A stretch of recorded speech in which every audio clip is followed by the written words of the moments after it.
नमस्कार दोस्तों, एग्जामोफोबिया YouTube channel में आप सभी लोगों का स्वागत है। जैसा कि आप सभी लोगों को विदित है कि 26 मई 2024 को यूपीएससी पीटी का एग्ज़ाम होने वाला है, जिसको मद्देनज़र रखते हुए हम लोग विभिन्न संस्थान के माध्यम से आप लोगों को अपने यूट्यूब चैनल के माध्यम से यूपीएससी की पीटी टेस्ट पेपर सॉल्व करवा रहे हैं। इसी कड़ी में आज हम लोग विजन आईएएस संस्थान द्वारा संचालित यूपीएससी के टेस्ट क्रमांक नंबर 4 पे चर्चा करेंगे। इसके तहत हम लोग 100 क्वेश्चन सॉल्व करेंगे और इसके व्याख्या पे भी हम लोग विस्तार से चर्चा करने जा रहे हैं। तो चलिए शुरू करते हैं आज का test paper number 4 question number 1 के साथ।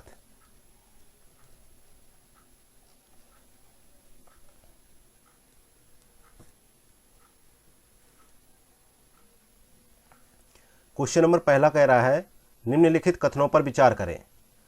पहला कथन कह रहा है, मोनाजाइट रेत केरल के तट पर पाई जाती है। दूसरा कथन है, मोनाजाइट का उपयोग मुख्य रूप से थोरियम के निष्कर्षण के लिए किया जाता है। तीसरा कथन है, मोनाजाइट एक जो है दुर्लभ मृदा तत्व है जो प्रायः अन्य खनिजों के साथ मिश्रित रूप में पाया जाता है। तो उपर्युक्त कथनों में से कितने कथन सही हैं ये आपको बताना है। तो जो है यहाँ पे देखा जाए तो मोनाजाइट निक्षेप जो है भारत के तटीय क्षेत्रों विशेष रूप से केरल राज्य में पाए जाते हैं और एक अनुमान के अनुसार पाया गया कि केरल के तट पर पाई जाने वाली मोनाजाइट रेत में विश्व के कुल मोनाजाइट भंडार का लगभग 15% जो है निक्षेपित है ना। तो इसलिए यहाँ पे पहला कथन सही है। इसके अलावा देखा जाए तो मोनाजाइट के बारे में बात की जाए तो मोनाजाइट एक दुर्लभ जो है मृदा तत्व है जो आमतौर पर खनिजों जैसे एल्मेनाइट, रूटाइल और जिक्रोन के साथ मिश्रित रूप में पाया जाता है। इसलिए यहाँ पे तीसरा कथन भी सही है। और यहाँ पे देखा जाए दूसरे कथन के बारे में बात की जाए तो भारत में जो है मोनाजाइट का उपयोग जो है मुख्य रूप से थोरियम के निष्कर्षण के लिए किया जाता है जो परमाणु रिएक्टरों के लिए एक महत्वपूर्ण ईंधन है। तो यहाँ पे दूसरा कथन भी सही है। इसके अलावा जो है पर्याप्त मोनाजाइट निक्षेप वाले जो कुछ देश है उनका नाम है ब्राज़ील, ऑस्ट्रेलिया, मलेशिया, वियतनाम और दक्षिण अफ्रीका, जहाँ मोनाजाइट पाया जाता है। ठीक है, तो इस प्रकार यहाँ पे 3 कथन सही हैं, इसलिए सी ऑप्शन करेक्ट हो जाएगा। आगे बढ़े तो देखते हैं क्वेश्चन नंबर दूसरा नंबर क्वेश्चन आपसे पूछना चाह रहा है कि जायद फसल ऋतु के संदर्भ में निम्नलिखित कथनों पर विचार करें। पहला कथन है, यह शीतकालीन फसल ऋतु है। दूसरा कथन है, इस ऋतु के दौरान जो है तरबूज, खरबूज और ककड़ी जैसे फल और सब्जियां उगाई जाती हैं।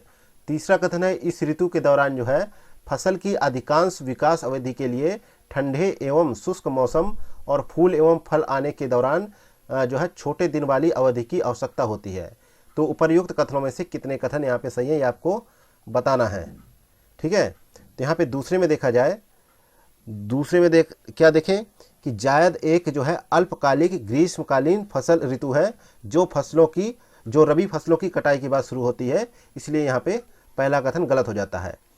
इसके अलावा जो है देखा जाए तो जायद के दौरान जो है उगाई जाने वाली कुछ फसलें हैं जैसे तरबूज, खरबूज, खीरा, सब्जियां और चारे वाली फसलें हैं और गन्ने को बढ़ने में लगभग 1 वर्ष का समय लगता है।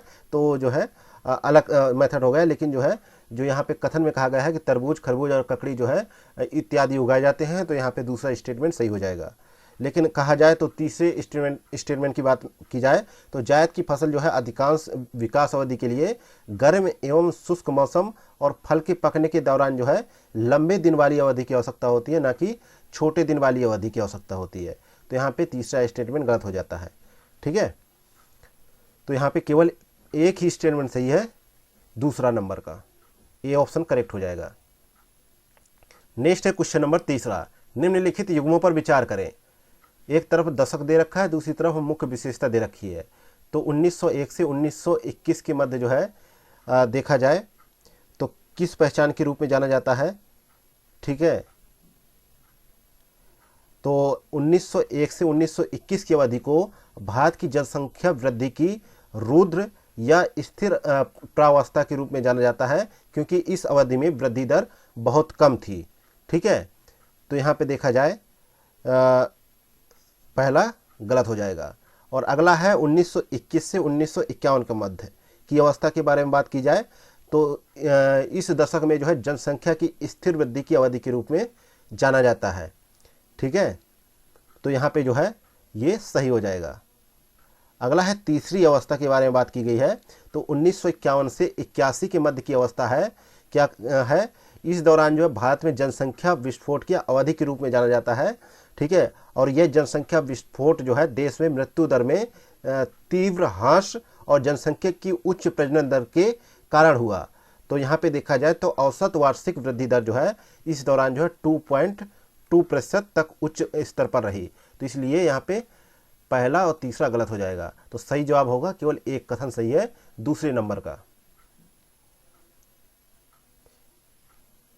आगे बढ़ते हैं, देखते हैं क्वेश्चन नंबर चौथा नंबर क्वेश्चन आपसे पूछना चाह रहा है कि हाल ही में किलाडी स्थल का उत्खनन किया गया। तो किलाडी उत्खनन स्थल के संदर्भ में निम्नलिखित कथनों में से कौन सा कथन सही है?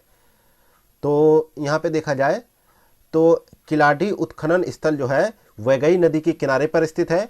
यह संगम युग का एक जो है प्राचीन जो है आदिवासित स्थल है। वर्तमान में तमिलनाडु राज्य पुरातत्व विभाग और भारतीय पुरातत्व सर्वेक्षण के अंतर्गत यहाँ खनन कार्य किया जा रहा है। ठीक है, तो यहाँ पे कहा गया है कि यह संगम युग का एक शहरी आदिवासित स्थल है। ठीक है, तो यहाँ पे देखा जाए, ठीक है, यहाँ पे सी ऑप्शन करेक्ट आंसर हो जाएगा।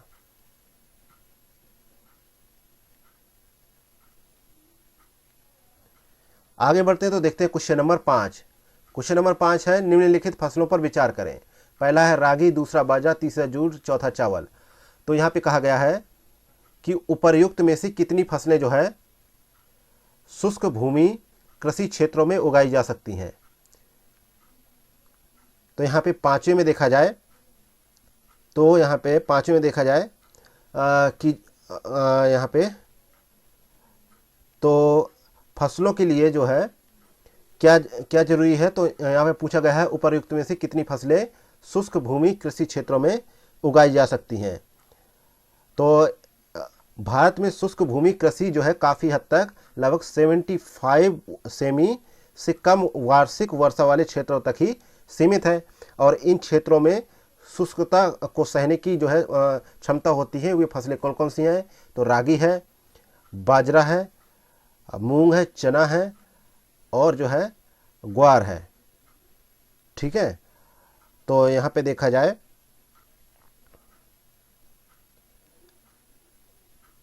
तो यहाँ पे पहला और दूसरा सही है। तो दो कथन यहाँ पे सही है। तो यहाँ पे सही जवाब क्या हो जाएगा? B option.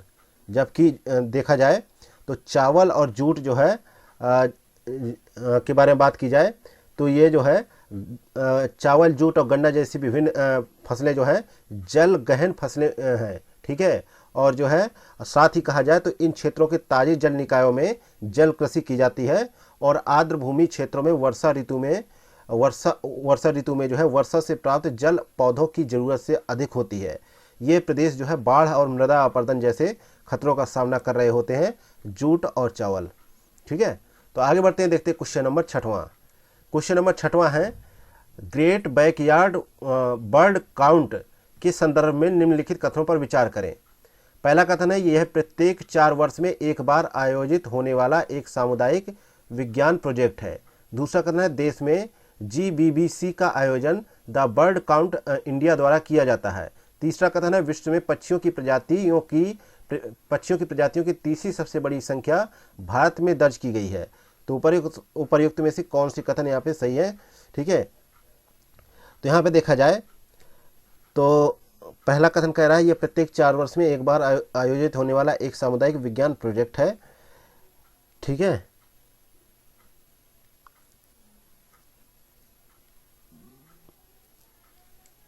ये प्रत्येक 4 वर्ष में आयोजित नहीं होता, ये जो है प्रत्येक वर्ष जो है आयोजित होता है। ठीक है, इसलिए यहाँ पे पहला कथन गलत हो जाएगा। अगला दूसरा देखा जाए तो दूसरा यहाँ पे सही है।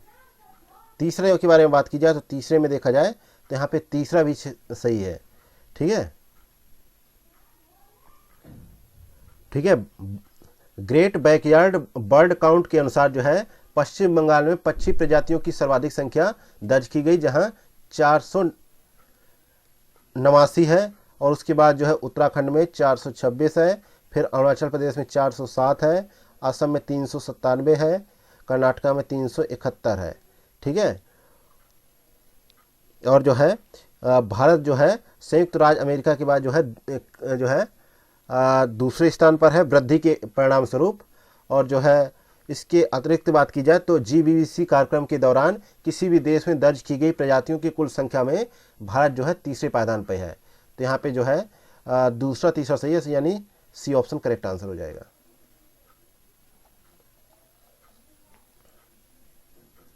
अगला है क्वेश्चन नंबर 7वां, निम्नलिखित पर विचार करें।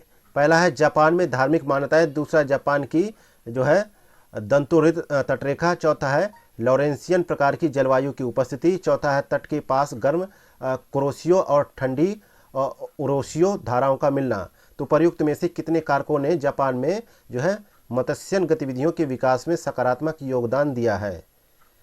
तो यहाँ पे देखा जाए तो यहाँ पे चारों ही कारक जो है सही है, डी ऑप्शन यहाँ पे करेक्ट आंसर हो जाएगा।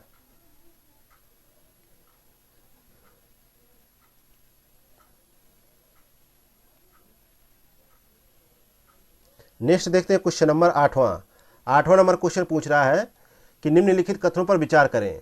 पहला कथन है कि होयसलेश्वर मंदिर कर्नाटक में स्थित है। दूसरा कथन है होयसलेश्वर मंदिर का निर्माण 13वीं शताब्दी में किया गया।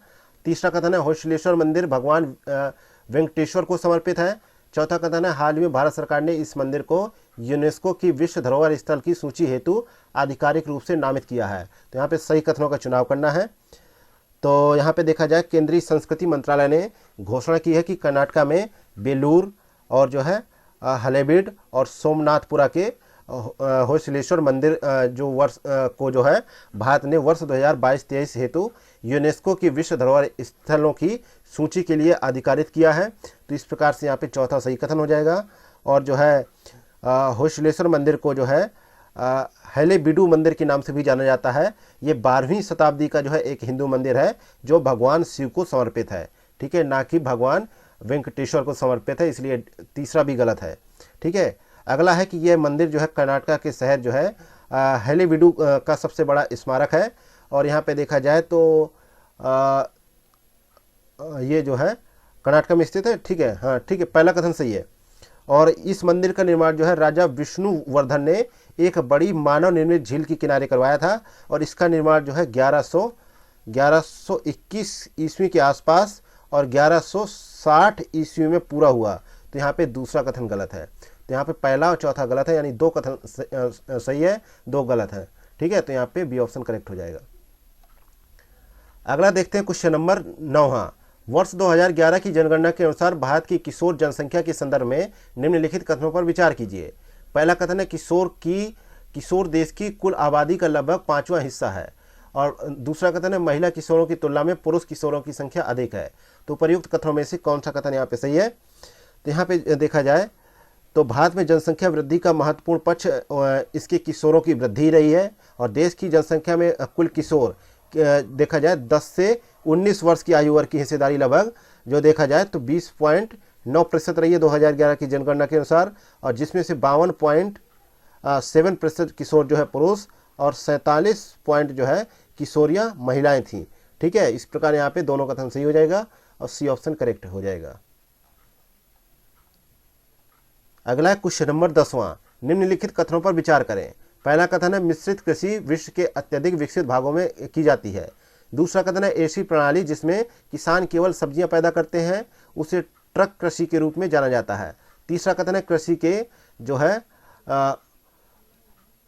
कृषि के कोल खहोज मॉडल में व्यक्तिगत किसानों के पास अपनी दैनिक आवश्यकताओं को पूरा करने के लिए छोटे भूखंड होते हैं, ठीक है। तो उपर्युक्त कथनों में से कौन सा कथन सही है? यहाँ पे सही का चुनाव करना है। तो यहाँ पे 10वें में देखा जाए तो हम जो है पहला कथन सही पाते हैं, मिश्रित कृषि विश्व के अत्यधिक विकसित भागों में की जाती है, ठीक है। और इन भागों में मुख्यतः उत्तरी पश्चिमी यूरोप, उत्तरी अमेरिका का पूर्वी भाग, यूरेशिया के कुछ भाग और दक्षिणी महाद्वीपों के समशीतोष्ण अक्षांश वाले भाग शामिल हैं, ठीक है। तो यहाँ पे पहला कथन सही हो जाएगा। इसके अलावा कहा गया है कि जो है ऐसी प्रणाली जिसमें किसान केवल सब्जियां पैदा करते हैं उसे ट्रक कृषि के रूप में जाना जाता है। तो पहला तो सही हो गया, दूसरा भी सही है। और ट्रक फार्म एवं बाजार के मध्य की दूरी जो कोई ट्रक रात भर तय करता है, उसी आधार पर इसका नाम ट्रक कृषि रखा गया है। ठीक है, तो यहाँ पे दूसरा भी सही है। अगला है कि जो है सामूहिक कृषि के बारे में बात की गई है। तो सामूहिक कृषि मॉडल को पूर्व सोवियत संघ में जो है प्रारंभ किया गया, और इसका उद्देश्य यह था कि कृषि की दशा को सुधारना एवं उत्पादन में वृद्धि व आत्मनिर्भरता प्राप्त करना। इसमें सभी किसान अपने संसाधनों जैसे भूमि, पशुधन और श्रम को मिलाकर कृषि कार्य करते हैं। हालांकि उन्हें अपने दैनिक आवश्यकताओं को पूरा करने के लिए ही बहुत छोटे भूखंडों पर स्वामित्व प्रदान किया गया था। तो यहाँ पे जो है तीसरा भी कथन सही है, इसलिए यहाँ पे क्या होगा आंसर, डी ऑप्शन। नेक्स्ट देखते हैं क्वेश्चन नंबर 11वां। निम्नलिखित युग्मों पर विचार करें। वनस्पति के प्रकार है और उनकी विशेषता दे रखी है। तो भूमध्य सागरीय वनस्पति का क्या विशेषता है, तो यहाँ पे देखा जाए तो भूमध्य सागरीय का जो है क्षेत्रों में वनस्पति की अधिकता नहीं होती। ठीक है, और यहाँ वृक्ष जो है दूर दूर होते हैं, और इन वृक्षों की ऊंचाई काफ़ी कम होती हैं। हालांकि वृक्षों की शाखाएं तो होती हैं, लेकिन ये शाखाएं काफ़ी छोटी होती हैं, उनमें बहुत कम पत्तियां लगी होती हैं, इसलिए इन वृक्षों की छाया सघन नहीं होती है। और छाया का अभाव जो है भूमध्य सागरीय भूमि की एक विशिष्ट विशेषता है, इसलिए यहाँ पे जो है पहला कथन गलत हो जाएगा। ठीक है, आगे देखते हैं दूसरे नंबर की। दूसरे में ऑप्शन दे रखा है सवाना वनस्पति। तो सवाना वनस्पति में लंबी घास और छोटे जो है वृक्ष पाए जाते हैं। लंबी घास और छोटे वृक्ष पाए जाते हैं, ये बिल्कुल सही है। और सवाना क्षेत्र में जो है जल की कमी होती है, इसलिए यह लंबे पौधों के बढ़ने के लिए उपयुक्त स्थान नहीं है। सवाना में उगने वाली घासें और वृक्ष जो है अल्पजल और उष्ण तापमान में जीवित रहने के लिए अनुकूलित हो चुके हैं, इसलिए सवाना घास के मैदानों का वर्णन करने के लिए जो है पार्कलैंड और बुश वेल्ड पद का इस्तेमाल किया जाता है। ठीक है, अगला है जो है तीसरा ऑप्शन। तो तीसरा ऑप्शन है जो है सेलवास।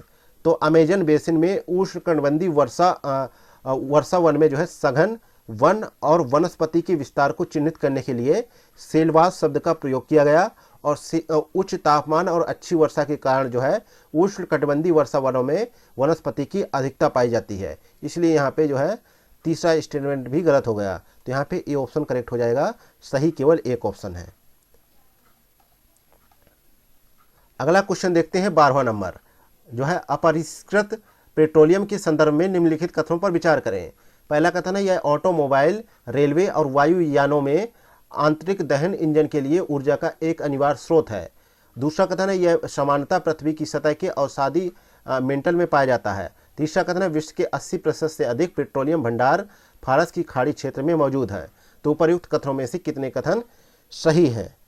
तो यहाँ पे देखा जाए तो दूसरा कथन दे रखा है, दूसरे के बारे में बात कर लेते हैं। सबसे पहले के बारे में बात करते हैं। तो पहला है, यह जो है मोटर वाहनों, रेलवे और वायुयानों के आंतरिक दहन इंजन के लिए ऊर्जा का एक अनिवार्य स्रोत है। तो यहाँ पे पहला सही है। ठीक है, और जो है अपरिष्कृत जो है पेट्रोलियम तृतीय काल की अवसादी शैलों में पाया जाता है। इसका निर्माण जो है मृत जीवों, आमतौर पर जो है प्राणी प्लवक एवं शैवाल के अवसादी शैलों में दबने तथा कालांतर में उनके ऊपर उच्च दाब एवं ताप के आपतन के कारण हुआ है। तो यहाँ पे दूसरा भी सही है। अगला है तीसरा कथन। तो तीसरे कथन के बारे में क्या बात की जाए, तीसरे कथन में दिया जाए तो तीसरा कथन यहाँ पे क्या होगा, विश्व के 80% से अधिक पेट्रोलियम भंडार जो है फारस की खाड़ी में है।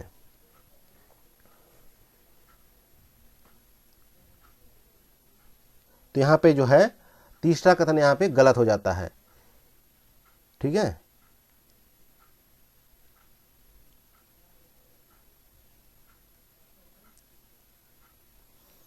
तो यहाँ पे बी ऑप्शन करेक्ट आंसर हो जाएगा। अगला है क्वेश्चन नंबर 13वां, बाजरी सब्जी कृषि के संदर्भ में निम्नलिखित में से कौन सा कथन सही नहीं है? तो सही नहीं है के लिए पूछा गया है। ठीक है, तो यहाँ पे 13 में देखा जाए तो सी ऑप्शन सही नहीं है कि इस कृषि प्रणाली में खेतों का आकार बड़ा होता है और इनका जो है नगरीय केंद्रों से जुड़ाव कमजोर होता है, क्योंकि जो है इस कृषि में खेतों का आकार छोटा होता है, साथ ही खेत अच्छे यातायात साधनों के द्वारा ऐसे नगरीय केंद्रों से जुड़े होते हैं जहां उच्च आय वाले जो है उपभोक्ता होते हैं वे निवास कर रहे होते हैं। और जो है इस प्रकार की कृषि में जो है उच्च मूल्य वाली फसलें जैसे कि सब्जी, फल और पुष्पों को लगाया जाता है और इन फसलों की मांग जो है नगरीय क्षेत्रों में ज़्यादा होती है। ठीक है, आगे देखते हैं क्वेश्चन नंबर 14। भूमध्य सागरीय प्रकार की जलवायु के संदर्भ में जो है हेसियांडो पद संदर्भित करता है। तो यह जो है हेसियांडो पद जो है कृषि जोतों को संदर्भित करता है। ठीक है, और जो है यहाँ पे देखा जाए तो बड़ी कृषि जोतों को संदर्भित करता है। ये ऑप्शन करेक्ट आंसर है। हालांकि भूमध्य सागरीय क्षेत्र में समान रूप से छोटे खेत पाए जाते हैं, वहीं स्पेन में बड़ी भू जोतें पाई जाती हैं और इन हेसियांडो में बड़ी संख्या में जो है सवैतनिक मजदूर कार्य कर रहे होते हैं। ठीक है, आगे देखते हैं क्वेश्चन नंबर 15 है। भारत में निम्नलिखित पत्तनों को जो है उत्तर दक्षिण दिशा में व्यवस्थित कीजिए। उत्तर से दक्षिण दिशा में व्यवस्थित कीजिए। पहला है कांडला, दीनदयाल पत्तन प्राधिकरण। ठीक है, तो पहला, फिर जो है विशाखापत्तनम, फिर दूसरा, फिर है मार्मागांव तीसरा, फिर है मंगलुरु चौथा, फिर है तूतीकोरिन पांचवा। तो यहाँ पे सही जवाब होगा डी ऑप्शन।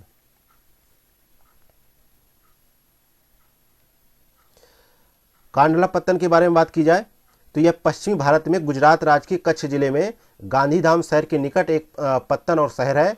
यह कच्छ की खाड़ी में स्थित है और पश्चिमी तट पर स्थित भारत के प्रमुख पत्तनों में से एक है। अगला है विशाखापत्तनम।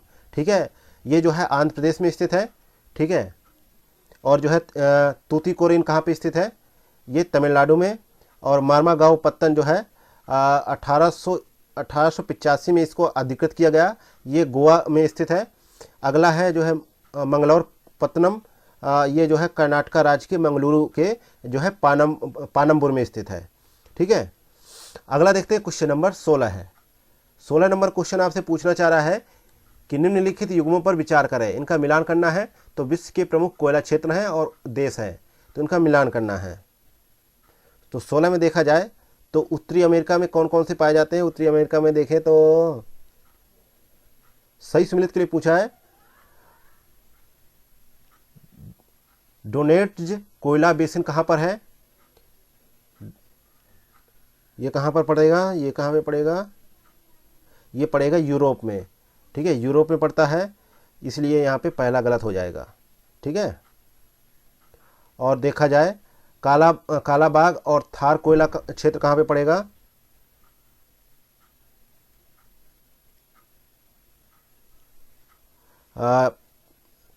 कालाबाग और थार कोयला क्षेत्र जो है पाकिस्तान में है, यानी जो है ये भी सही सुमिलित नहीं है। अगला है जो है सिक्युगु कोयला क्षेत्र, सिक्युगु कोयला क्षेत्र। तो यहाँ पे दूसरा देखा जाए, तीसरा देखा जाए तो ये जो है जापान में है, ये सही है। अगला है नॉर्थ एंटीलोप रोसेल कोयला, ये कहाँ पर है, ये है जो है उत्तरी अमेरिका में। ठीक है, उत्तरी अमेरिका में है। तो यहाँ पे जो है ऑस्ट्रेलिया दे रखा है, ये भी गलत है, तो केवल एक सही है। नेक्स्ट है क्वेश्चन नंबर 17 है। मानव भूगोल के संदर्भ में निम्नलिखित में से कौन सा जो है पर्यावरणीय निश्चयवाद को सर्वोत्तम रूप से परिभाषित करता है। तो यहाँ पे देखा जाए तो सही जवाब है बी ऑप्शन। यह मानव विकास को निर्देश या आकार देने में प्रकृति अथवा भौतिक पर्यावरण की जो है क्षमता या भूमिका है। ठीक है, ये इसका सही मिलान है। अगला है क्वेश्चन नंबर 18 है। स्वच्छंद उद्योगों के संदर्भ में निम्नलिखित कथनों में से कौन सा कथन सही नहीं है। तो यहाँ पे देखा जाए तो ये बड़ी मात्रा में श्रम बल को जो है रोजगार प्रदान करते हैं, ये यहाँ पे सही नहीं है। ठीक है,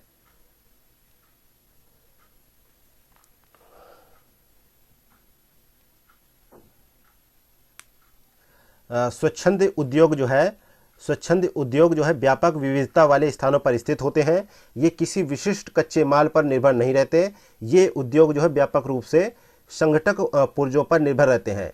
जो कहीं से भी प्राप्त किए जा सकते हैं। इनमें उत्पादन कम मात्रा में होता है एवं श्रमिकों की ही आवश्यकता होती है इसमें।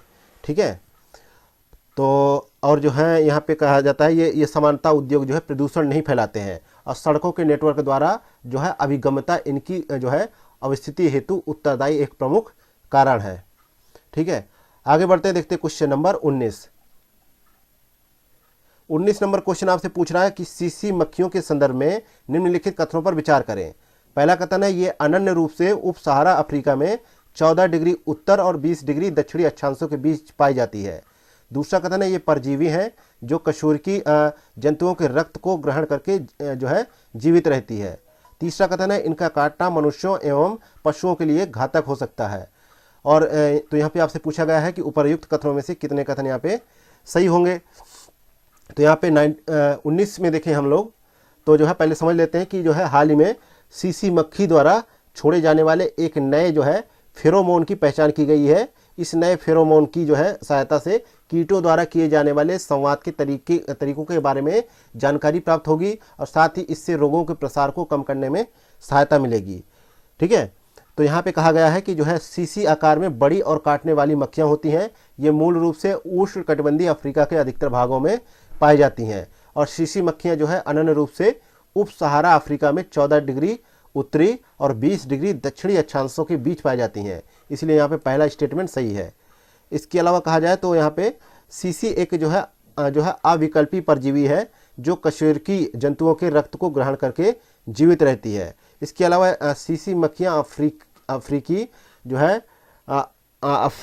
है ट्रिपेनोसोमा नामक परजीवियों के वाहक के रूप में जानी जाती हैं। तो यहाँ पे ये भी सही है। अगला तीसरा कथन यह है कि इनका काटना मनुष्यों एवं पशुओं के लिए घातक हो सकता है। ठीक है, तो ये भी सही है। तो यहाँ पे सही जवाब हो जाएगा, सभी तीनों कथन सही है। अगला क्वेश्चन है 20 नंबर क्वेश्चन पूछ रहा है कि निम्नलिखित कथनों पर विचार करें। पहला कथन है कि तेल परिवहन के लिए एशिया की पहली क्रॉस कंट्री पाइपलाइन भारत में ऑयल इंडिया लिमिटेड द्वारा निर्मित की गई। दूसरा कथन है कि जो है Hazira Vijaypur Jagdishpur cross country gas pipeline Mumbai high को पश्चिमी और उत्तरी भारत के विभिन्न औद्योगिक परिसरों से जोड़ती है। तो यहाँ पे बताया गया है उपर्युक्त कथनों में से कौन से कथन यहाँ पे सही है। तो यहाँ पे दोनों ही कथन यहाँ पे सही हो जाएंगे, तो सी ऑप्शन करेक्ट आंसर हो जाएगा। यहाँ पे बोला गया है कि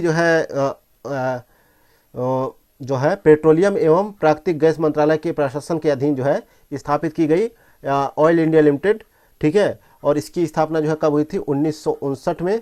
और एशिया की पहली 1157 किलोमीटर लंबी क्रॉस कंट्री पाइपलाइन जो है असम के नहरकटिया तेल क्षेत्र से बरौनी के तेल शोधन कारखाने तक निर्माण किया जा रहा है। कौन कर रहा है? OIL यानी ऑयल इंडिया लिमिटेड कर रहा है इसका निर्माण। और इसे 1966 में इसे कानपुर तक विस्तारित किया गया।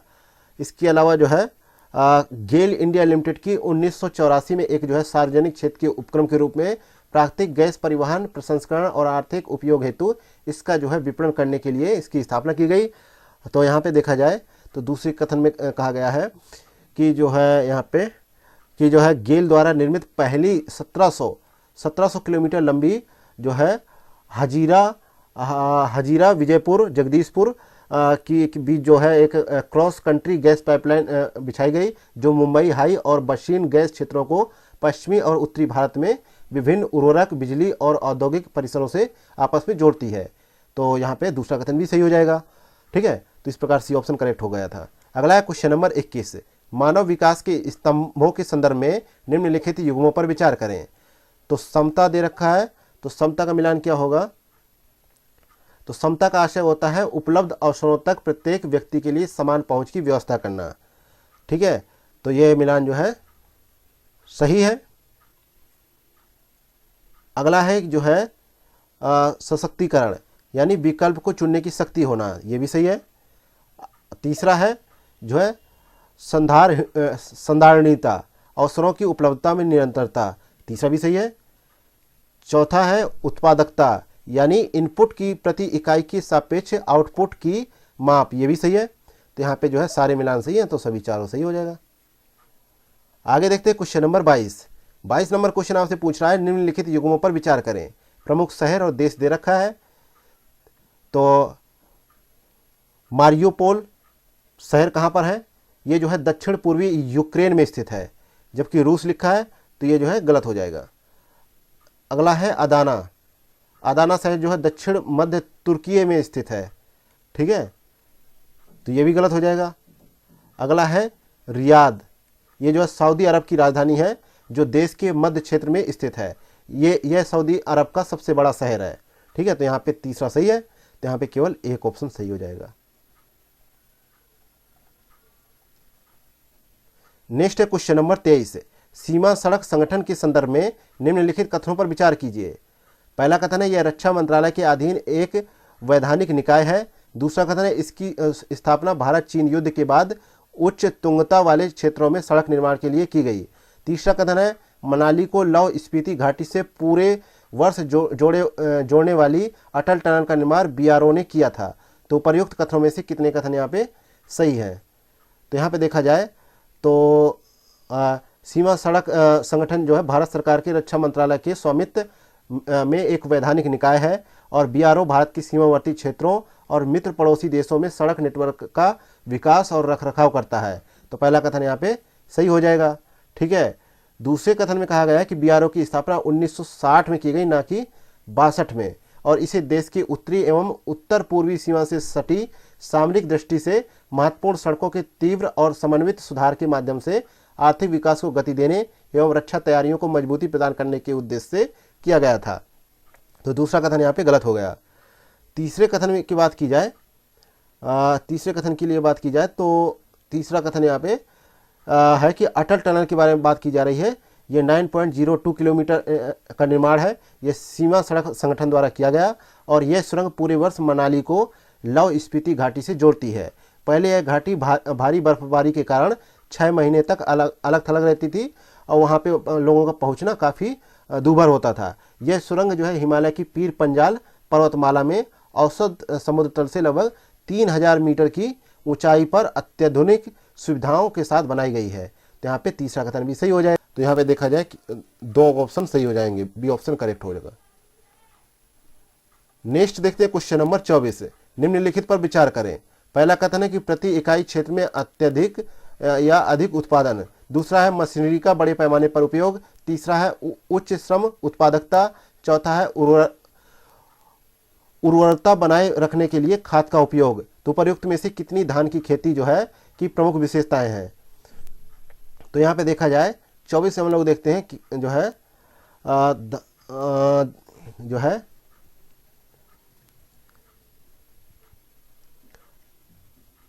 तीसरा उच्च श्रम उत्पादकता वाला जो कथन है, ये जो है गलत हो जाता है, क्योंकि जो है चावल प्रधान गहन निर्वाह कृषि में चावल प्रमुख फसल होती है, और उच्च जनसंख्या घनत्व के कारण भू जोतों का आकार बहुत छोटा होता है, और किसान पारिवारिक श्रम की मदद से कार्य करते हैं, जिससे भूमि का गहन उपयोग होता है। हालांकि इसमें श्रम उत्पादकता कम होती है। तो तीसरा यहाँ पे गलत हो गया। और अगला है कि जो है एक और है कि जो है यहाँ पे क्या कहा गया है, इसमें जो है यंत्रों का उपयोग अत्यधिक कम होता है, और अधिकतर कृषि कार्य जो है मानव श्रम द्वारा किया जाता है। तो यहाँ पे दूसरा भी गलत हो जाएगा। इसके अलावा खेत की उर्वरता को बनाए रखने के लिए गोबर की खाद का उपयोग किया जाता है, ये सही है। अगला है कि जो है इस प्रकार की कृषि के तहत जो है प्रति इकाई क्षेत्र में अधिक उत्पादन होता है। तो पहला और चौथा सही है। तो इस प्रकार यहाँ पे बी ऑप्शन करेक्ट हो जाएगा। अगला है क्वेश्चन नंबर 25। भारत श्री निम्नलिखित में से किससे संबंधित है? तो यहाँ पे देखा जाए 25 का करेक्ट आंसर ये होगा कि कर्नाटक की सांस्कृतिक राजधानी है मैसूर, जहाँ पर केंद्र सरकार की महत्वाकांक्षी एक परियोजना आई जिसको भारत श्री नाम दिया गया। और जो है इस परियोजना की घोषणा जो है वित्त मंत्री निर्मला सीतारमण ने किया, और हालांकि इसका जो है घोषणा बजट में किया जा चुका था, ठीक है। तो यहाँ पे कहा जाए, इसके बात की जाए तो यह परियोजना जो है डिजिटल पुरालेख संग्रहालय में शुरू की जाएगी, और इसका उद्देश्य है, पहले चरण में देखा जाए तो इसका उद्देश्य है कि 1 लाख प्राचीन पुरालेखों को डिजिटल रूप प्रदान किया जाए, और सभी अभिलेखों को भारतीय पुरालेख की वार्षिक रिपोर्ट में प्रकाशित किया जाए, ठीक है। तो इस प्रकार यहाँ पे सही जवाब होगा अभिलेखों के डिजिटलीकरण से है इसका संबंध। ए ऑप्शन करेक्ट है।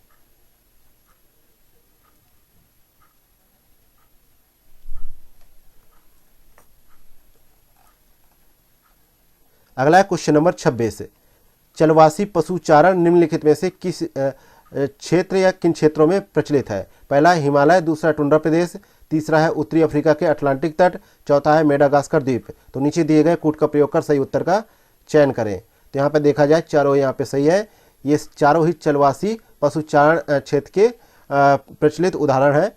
ठीक है, और जो है यहाँ पे चलवासी पशुचारण के 3 प्रमुख क्षेत्र हैं। इसका पहला प्रमुख क्षेत्र है उत्तरी अफ्रीका के अटलांटिक तट से अरब प्रायद्वीप होता हुआ मंगोलिया एवं मध्य चीन तक फैला हुआ है। दूसरा क्षेत्र है यूरोप तथा एशिया के टुंड्रा प्रदेश में, जबकि तीसरा क्षेत्र है दक्षिण गोलार्ध में दक्षिणी पश्चिम अफ्रीका एवं मेडागास्कर द्वीप। ठीक है, ठीक है, यहाँ पे डी ऑप्शन करेक्ट होगा। अगला है क्वेश्चन नंबर 27, निम्नलिखित पर विचार करें। पहला है प्राकृतिक आपदा, दूसरा है उच्च वेतन, तीसरा है अनुकूल जलवायु, चौथा है राजनीतिक उथल पुथल। उपर्युक्त में से कौन सा जो है प्रवास के अपकर्ष कारक है? तो यहाँ पे देखा जाए तो 27 में जो है दूसरा और तीसरा यहाँ पे सही है, दूसरा और तीसरा सही है, और जो है यहाँ पे पहला और चौथा गलत हो जाएगा। अगला है क्वेश्चन नंबर 28, निम्नलिखित युग्मों पर विचार कीजिए।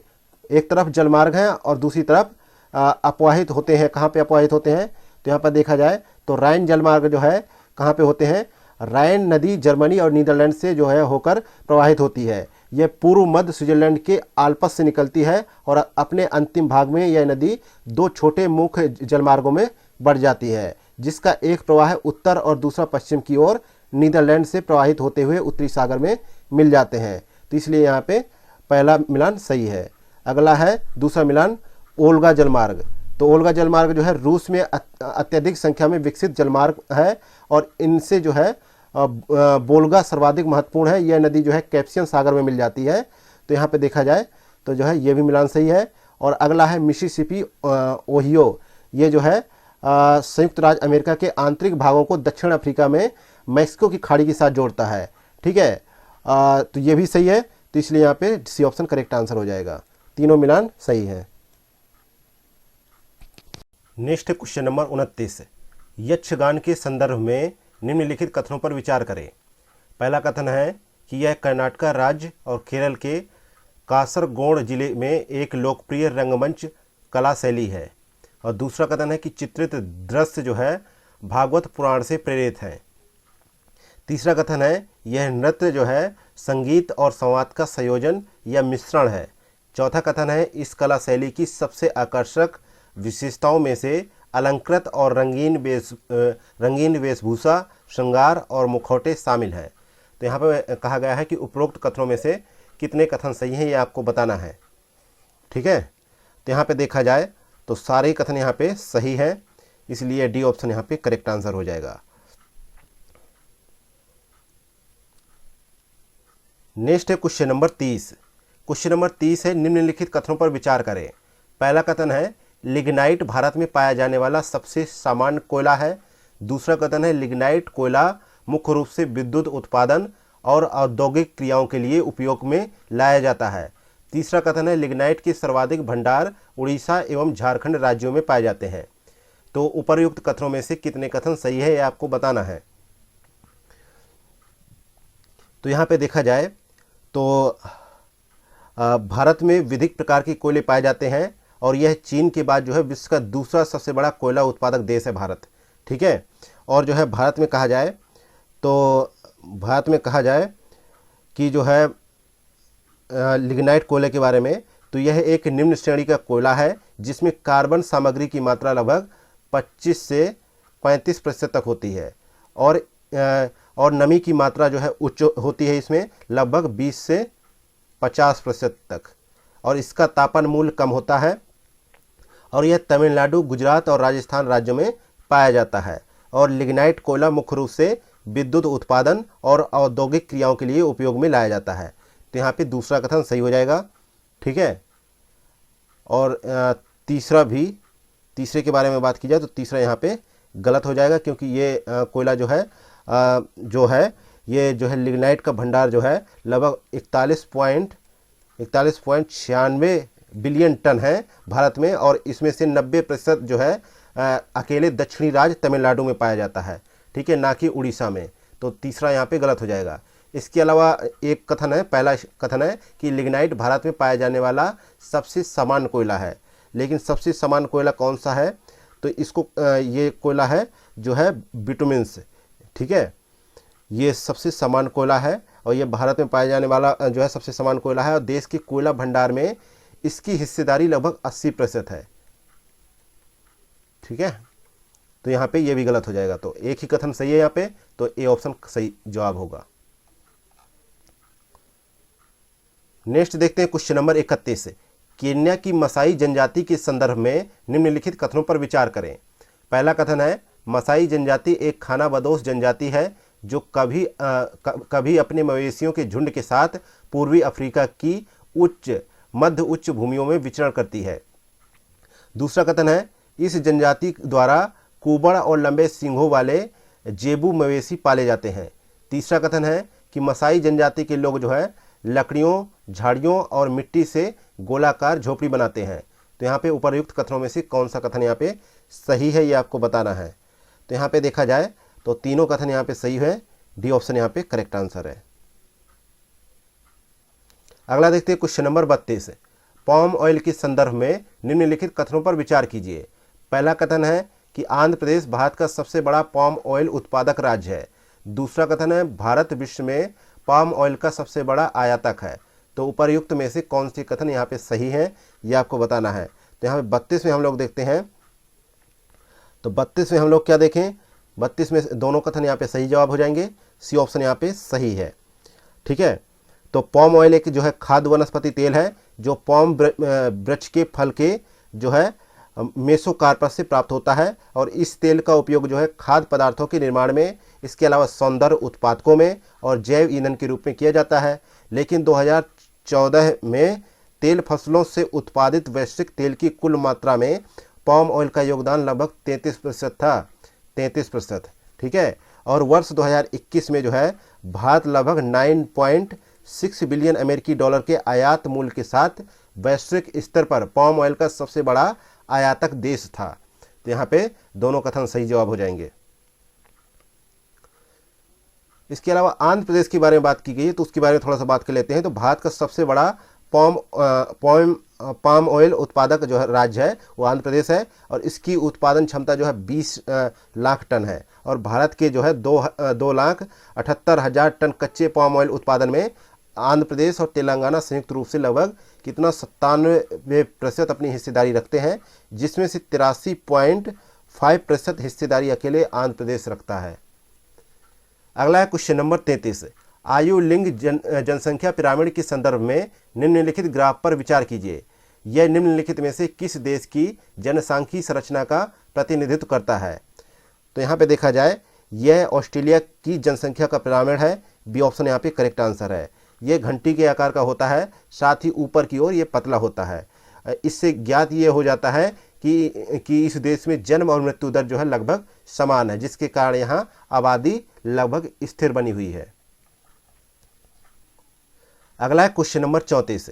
निम्नलिखित युग्मों पर विचार कीजिए। खनिज का मिलान करना है कि वे किस स्तर पे पाए जाते हैं। तो तांबा जो है, तांबा पाया जाता है सिराओं और जमाओं के रूप में, कोयला पाया जाता है अवसादी पदार्थ के रूप में, बॉक्साइट पाया जाता है अवशिष्ट पदार्थ के रूप में। तो उपरोक्त कथनों में से कौन सा सही सुमेलित है? तो सारे सही सुमेलित हैं, इसलिए डी ऑप्शन यहाँ पे करेक्ट जवाब होगा। अगला है क्वेश्चन नंबर 35। सामान्य जनसांख्यिकी के संदर्भ में निम्नलिखित कथनों पर विचार करें। पहला कथन है कि भारत में लिंगानुपात को प्रति 1000 पुरुषों पर महिलाओं की संख्या के रूप में परिभाषित किया जाता है। दूसरा कथन है भारत में साक्षरता दर 5 वर्ष से अधिक आयु की उस जनसंख्या के प्रतिशत को दर्शाती है जो किसी भाषा को समझ के साथ पढ़ और लिख सकती है। तो उपर्युक्त कथनों में से कौन सा कथन यहाँ पे सही है, यह आपको बताना है। तो 35 में हम लोग पहुँचते हैं तो देखते हैं कि केवल पहला कथन यहाँ पे सही है, लेकिन दूसरा कथन यहाँ पे गलत हो जाता है। दूसरा इसलिए गलत हो जाता है क्योंकि जो है यहाँ पे देखें तो भारत में साक्षरता दर जो है 7 वर्ष से अधिक आयु की उस जनसंख्या के प्रतिशत को दर्शाती है जो पढ़ने लिखने में सक्षम है और समझ के साथ जो है अंक गणती गणना करने की क्षमता रखती है। इसलिए यहाँ पे दूसरा कथन गलत हो जाता है। और भारत में बात की जाए तो शहरी भारत में साक्षरता दर जो है लगभग 84.11% है, जबकि ग्रामीण स्तर पर 67.77% है। अगला देखते हैं क्वेश्चन नंबर 36। क्वेश्चन नंबर 36 है, निम्नलिखित युग्मों पर विचार करें। जो सुर्खियों में रहा क्षेत्र है वे किस देश में है ये आपको बताना है। तो उड़ीसा जो क्षेत्र है ये कहाँ पर है, ये उड़ीसा जो क्षेत्र है ये जो है कहाँ पर है, यूक्रेन की राजधानी कीव से लगभग 500 किलोमीटर की दूरी पर है। ठीक है, और ये काला सागर के पास स्थित है। ठीक है, और इसको जो है हाल ही में यूनेस्को के विश्व धरोहर स्थल में शामिल किया गया है, तो ये सही है। ठीक है, अगला है माउंट एसो। तो माउंट एसो जो है एक ज्वालामुखी के रूप में जाना जाता है। ये जापान का सबसे बड़ा सक्रिय ज्वालामुखी है, जो विश्व के सबसे बड़े ज्वालामुखियों में से एक है, ना कि फिलीपींस में, तो ये गलत हो जाएगा। अगला है निकोसिया। तो निकोसिया जो है कहाँ पर है, निकोसिया जो है यह जो है साइप्रस की जो है डिवाइडेड जो है राजधानी है, कैपिटल है। ठीक है, तो यहाँ पे ये भी सही है, तो इस प्रकार यहाँ पे बी ऑप्शन करेक्ट हो जाएगा। नेक्स्ट है क्वेश्चन नंबर 37। प्रायः सुर्खियों में रहने वाला जो है साइट फंड निम्नलिखित में से किससे संबंधित है। तो साइट फंड किससे संबंधित है, तो ये जो है राष्ट्रीय हरित हाइड्रोजन मिशन से संबंधित है। बी ऑप्शन यहाँ पे करेक्ट आंसर है। इसके लिए केंद्रीय मंत्रिमंडल ने जो है 19,794 करोड़ रुपए के परिव्यय का लक्ष्य रखा है, और जो है इसके साइट कार्यक्रम के लिए देखा जाए तो लगभग 17,490 करोड़ रुपए, और जो है 1,000 रुपये जो है पायलट परियोजनाओं के लिए रखा है, 1,466 करोड़ रुपए। इसके अलावा 400 करोड़ रुपए जो है अन्य मिशनों के लिए भी रखा गया है। नेक्स्ट है क्वेश्चन नंबर 38। निम्नलिखित जनजातियों में से कौन सी जो है ऋतु प्रवास करती है। पहला है बकरवाल, दूसरा है गद्दी, तीसरा है टोडा, चौथा है भोटिया। तो नीचे दिए गए कूट का प्रयोग कर सही उत्तर का चुनाव करें। तो यहाँ पे हम लोग 38 में ये देखते हैं कि पहला, दूसरा और चौथा तो सही है। ठीक है, ये जनजातियाँ जो है ऋतु प्रवास करती हैं, लेकिन एक जनजाति है टोडा। ठीक है, तो टोडा जनजाति जो है नीलगिरी की 5 पर्वतीय जनजातियों में से एक है, जिनमें 5 जनजातियाँ होती हैं जो है इरुलल और बडगा, टोडा, कोटा और कुरुम्बा। ये 5 जनजातियाँ होती हैं जो नीलगिरी की पर्वत श्रेणियों में पाई जाती हैं। लेकिन जो है ये कुछ 4 जनजातियाँ होती हैं जो ऋतु प्रवास करती है, जिनमें गुज्जर, बकरवाल, गद्दी एवं भूटिया। ठीक है, तो यहाँ पे ए ऑप्शन करेक्ट आंसर हो जाएगा। अगला है क्वेश्चन नंबर 39। चेन्नई को प्रायः भारत का टेट्रायड कहा जाता है। इस संदर्भ में टेट्रायड निम्नलिखित उद्योगों में से किसके लिए प्रसिद्ध है और चेन्नई के साथ समानता रखता है। तो ये जो है ऑटोमोबाइल सही है, यहाँ पे बी ऑप्शन करेक्ट आंसर है। ऑटोमोबाइल यहाँ पे सही है। चेन्नई को भारत का टेट्रायड उपनाम से जाना जाता है, क्योंकि ये भारत का 1/3 से अधिक ऑटोमोबाइल उद्योग इसी शहर में स्थित है। इसमें जो कुछ प्रमुख जो है जैसे कंपनियां हैं, जैसे फोर्ड है, हुंडई है, रेनो है, निशान है, ये भारतीय संचालन का प्रमुख चेन्नई में ही स्थित है। ये मतलब भारतीय संचालन का मुख्य कार्यालय भी चेन्नई में स्थित है। वहीं BMW का एक असेंबली प्लांट जो है चेन्नई के बाहरी क्षेत्र में स्थित है। इसलिए जो है चेन्नई को भारत का जो है डेट्रायड कहा जाता है। और जो है चेन्नई देश के ऑटोमोबाइल उद्योग में लगभग अपनी 35% हिस्सेदारी रखता है, और देश के ऑटोमोबाइल निर्यात में लगभग 60% की हिस्सेदारी रखता है। अगला है क्वेश्चन नंबर 40। निम्नलिखित बांधों या जलाशयों को उत्तर से दक्षिण की ओर व्यवस्थित कीजिए। पहला है नागार्जुन सागर, दूसरा है मेट्टूर, तीसरा है टिहरी, चौथा है गांधी सागर। तो नीचे दिए गए कूट का प्रयोग कर सही उत्तर का चुनाव करें। तो पहले देखते हैं टिहरी बांध। तो टिहरी बांध है, तो टिहरी बांध के बारे में देखें तो ये उत्तराखंड राज्य में भागीरथी नदी पर स्थित एक जल विद्युत बांध है। इसे 2006 में बनाया गया। इसकी भंडारण क्षमता कितनी है, जल भंडारण क्षमता तो 4.0 बिलियन क्यूबिक मीटर है। ठीक है, और जो है अगला है गांधी सागर। यह मध्य प्रदेश और राजस्थान राज्यों में चंबल नदी पे बना है, और यह 1960 में निर्मित किया गया। इसकी जो है जल भंडारण क्षमता कितनी है, 7,322 मिलियन क्यूबिक मीटर है। ठीक है, इसके बाद क्या आता है नागार्जुन सागर। तो ये जो है तेलंगाना और आंध्र प्रदेश राज्यों में कृष्णा नदी पर जो है स्थित है, और यह विश्व की सबसे बड़ी मानव निर्मित झीलों में से एक है। और यहाँ पे जल भंडारण क्षमता कितनी है, 11,472 मिलियन क्यूबिक मीटर है, और इसका निर्माण जो है 1967 में किया गया। इसके अलावा अंत में आता है मेट्टूर। ये जो है मेट्टूर बांध जो है तमिलनाडु राज्य में कावेरी नदी का सबसे बड़ा बांध है और इसे 1934 में निर्मित किया गया और इसकी जल भंडारण क्षमता कितनी है 93.47 हजार मिलियन क्यूबिक फीट। ठीक है, तो इस प्रकार यहाँ पे सही जवाब क्या होगा, सी ऑप्शन। अगला देखते हैं क्वेश्चन नंबर 41। नेक्स्ट है क्वेश्चन नंबर 41। निम्नलिखित युग्मों पर विचार कीजिए। एक तरफ दे रखा है स्थानांतरित खेती, दूसरी तरफ किए जाने वाले क्षेत्र हैं। तो एक कृषि का नाम है मिल्पा कृषि, ये कहाँ पे की जाती है ये आपको बताना है। तो मिल्पा कृषि की जाती है कहाँ पे, मध्य अमेरिका और मैक्सिको में जो है मिल्पा कृषि की जाती है, तो यहाँ पे ये गलत हो जाएगा। लदांग कृषि कहाँ पे की जाती है, तो ये लदांग कहाँ पे की जाती है, इंडोनेशिया और मलेशिया में, तो ये भी गलत हो जाएगा। और जो है झूमिंग कृषि कहाँ की जाती है, तो भारत के उत्तर पूर्वी राज्यों में की जाती है, तो ये जो है सही हो जाएगा। अगला है टोंगिया, तो म्यांमार में टोंगिया और श्रीलंका में चेना, ठीक है, और फिलीपींस में कैगिन कहा जाता है, तो यहाँ पे ये भी गलत हो जाएगा। तो केवल सही क्या होगा, केवल एक मिलान सही होगा, ये ऑप्शन करेक्ट है। नेक्स्ट है क्वेश्चन नंबर 42। ये पत्तन विशेष रूप से छोटी दूरियों को तय करते हुए जलीय निकायों के आर पार होने वाले डाक तथा यात्रियों के परिवहन से जुड़े होते हैं। ये पत्तन जोड़ों में इस प्रकार अवस्थित होते हैं कि वे जल निकाय के आर पार एक दूसरे के सामने होते हैं। तो उपर्युक्त परिच्छेद में निम्नलिखित में से किस प्रकार के पत्तन का सर्वश्रेष्ठ वर्णन किया गया है। तो यहाँ पे देखा जाए तो 42 में देखा जाए तो यहाँ पे पैकेट स्टेशन कहा जाता है, डी ऑप्शन यहाँ पे करेक्ट आंसर है। इसके अलावा इसका दूसरा नाम है फेरी पत्तन। ठीक है, आगे देखते हैं क्वेश्चन नंबर 43। हाल ही में सुर्खियों में रही जो है अगस्त्यकूडम वेधशाला कहाँ स्थित है। तो ये वेधशाला जो है कहाँ पर स्थित है, ये जो है तमिलनाडु और केरल में स्थित है, लेकिन जो है इसको जो है अगस्त्यकूडम वेधशाला भारत के केरल राज्य में स्थित एक खगोल की अनुसंधान वेधशाला है, तो यहाँ पे बी ऑप्शन करेक्ट आंसर है। नेक्स्ट है क्वेश्चन नंबर 44। नीचे दिए गए मानचित्र में निम्नलिखित में से किसे संदर्भित किया गया है। तो यहाँ पे 44 में देखा जाए तो यहाँ पे प्रमुख जो है औद्योगिक क्षेत्रों को जो है संदर्भित किया गया है, ये ऑप्शन यहाँ पे करेक्ट आंसर है। नेक्स्ट है क्वेश्चन नंबर 45।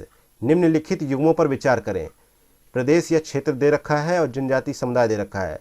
तो मलेशिया में देखें तो यहाँ पे मलेशिया में देखें तो ओरंग असली जनजाति समुदाय पाया जाता है और अमेजन बेसिन में इंडियन जनजाति पाई जाती है और कांगो बेसिन में पिग्मी पाई जाती है।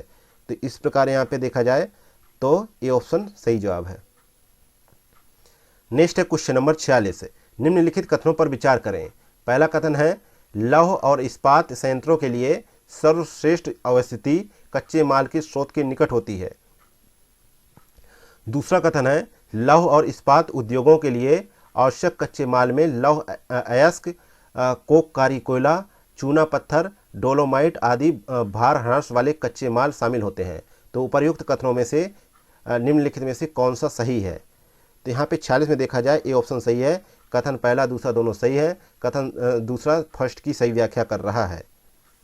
आगे बढ़े तो देखते हैं क्वेश्चन नंबर 47। क्वेश्चन नंबर 47 हम लोग देखते हैं निम्नलिखित में से कौन सा कारक किसी विशेष स्थान के जनसंख्या घनत्व में वृद्धि का कारण बनता है। पहला है आर्थिक अवसर, दूसरा है उपजाऊ मृदा, तीसरा है जो है उत्प्रवास। तो नीचे दिए गए कूट का प्रयोग कर सही उत्तर का यहाँ पे चुनाव किया जाए। तो यहाँ पे देखा जाए तो ये सारे जो है जनसंख्या घनत्व में वृद्धि के कारण बनते हैं, इसलिए यहाँ पे डी ऑप्शन करेक्ट हो जाएगा। अगला देखते हैं क्वेश्चन नंबर 48। भारतीय अर्थव्यवस्था के संदर्भ में 2011 जनगणना के अनुसार निम्नलिखित में से प्रवास की कौन सी धारा अंतर्राज्यीय प्रवास में प्रवासियों के अधिकतम हिस्से को दर्शाती है। तो यहाँ पे 48 को देखा जाए तो सी ऑप्शन सही है कि ग्रामीण से ग्रामीण महिला प्रवास। ठीक है,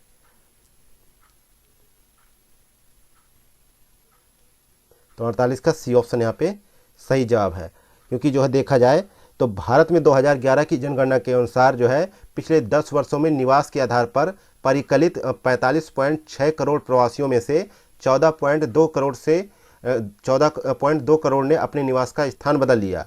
इनमें से 11.9 करोड़ जो है अंतर्राज्यीय प्रवासी थे। इस धारा में स्त्री प्रमुख प्रवासी थी। इनमें से अधिकांश महिलाओं का प्रवास जो है विवाह के उपरांत हुआ। ठीक है, और हालांकि भारत में होने वाले कुल प्रवास में जो है अंतर्राज्यीय प्रवास अधिक होता है। इस प्रवास का प्रमुख कारण है विवाह। अंतर्राज्यीय प्रवासी आबादी का लगभग 33% हिस्सा जो है विवाह के पश्चात होता है, जिसमें अंतर्राज्यीय प्रवासी महिलाओं का हिस्सा लगभग 51% है। ठीक है, आगे बढ़ते हैं तो देखते हैं क्वेश्चन नंबर 49 नंबर क्वेश्चन है, निम्नलिखित महाद्वीपों को उनकी जनसंख्या घनत्व के घटते क्रम में व्यवस्थित कीजिए। पहला है एशिया, दूसरा यूरोप, तीसरा उत्तरी अमेरिका। तो यहाँ पे सही सीक्वेंस क्या होगा, पहला, दूसरा, तीसरा। ठीक है, नेक्स्ट है क्वेश्चन नंबर 50, नगरीय बस्तियों के संदर्भ में निम्नलिखित में से कौन सा कथन जो है सन्नगर का सर्वोत्तम वर्णन है।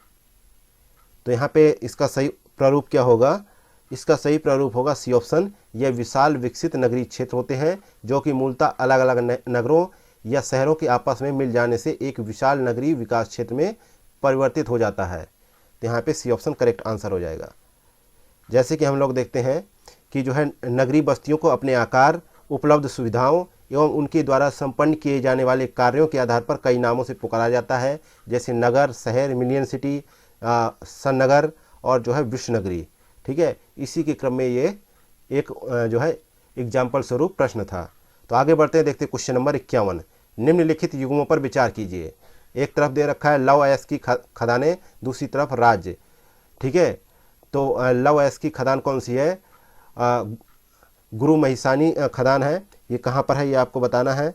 तो ये लव अयस्क जो है अब भारत के उड़ीसा राज्य के मयूरभंज जिले में स्थित है।